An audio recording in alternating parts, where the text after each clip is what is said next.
Assalamualaikum bang. Cari apa tu? Oh, saya cari kereta. Lupa mana parking. Oh. Bang, singgah dulu bang. Kita ada buat media sale. Tak apa, nak cepat lah. Ha? Abang cakap apa tadi? Boleh lah. Ada apa? Silakan. Okey bang. Kita kat sini kita ada ceiling fan harga serendah 159 bang. Macam mana okey kan? Tapi macam mahal lah. Tak ada yang murah sikit ke? Murah sikit lagi? Oh ada bang. Ada? Jom. Abang nak yang murah tadi? Dekat sini kita ada serendah RM79 bang. Macam mana okey kan? Bagi saya fikir dulu kot. Ada apa-apa lagi ke? Tunjuk.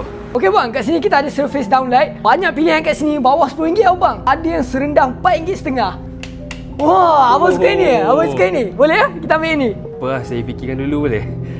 Ada yang lain lagi ke? Okey, dekat sini kita ada wall lamp, power track, wall switch. Dengan kita ada chandelier. Semua ni ada dekat cawangan Semenyih dengan ceras batu 10 saja bang. Cantik semua ni. Tapi bagi saya masa fikir dulu boleh tak?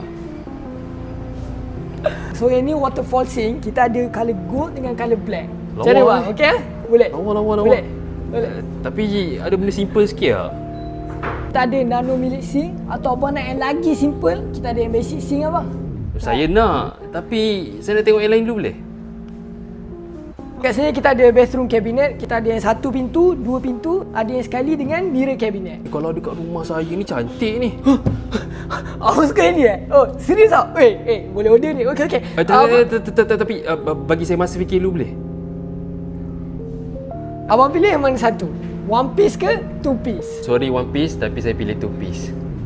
Allah. So abang prefer yang two piece Tapi saya fikir dulu boleh tak? Okey bang, kat sini kita ada water heater harga serendah 179 bang. Kalau abang nak AC DC pump yang sekali dengan rain shower set pun ada. Minat semua ni. Oh ya. Tapi bagi saya fikir dulu boleh tak?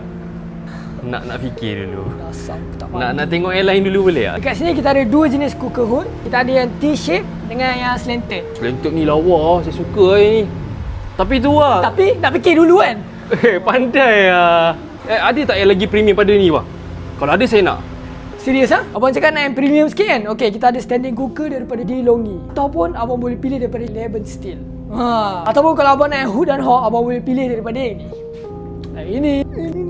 Kat sini kita ada lebih daripada 50 jenis pilihan sink. Ceramic sink, kita ada farmhouse sink, kita ada workstation sink. Takkanlah dalam banyak pilihan ni tak ada satu pun yang abang nak. Sebenarnya apa lagi bang? Apa lagi? Abang tahu tak dekat alat dapur ni kita dah bagi abang harga yang terbaik. Kalau ada tak kena, abang boleh runding dengan saya bang. Abang nak tahu abang, kita ada 5 cawangan tau. Dan untungnya abang ada dekat cawangan yang paling besar, iaitu Semenyih. Abang nak fikir apa lagi abang? Fikir apa lagi? sebenarnya saya tak bawa wallet.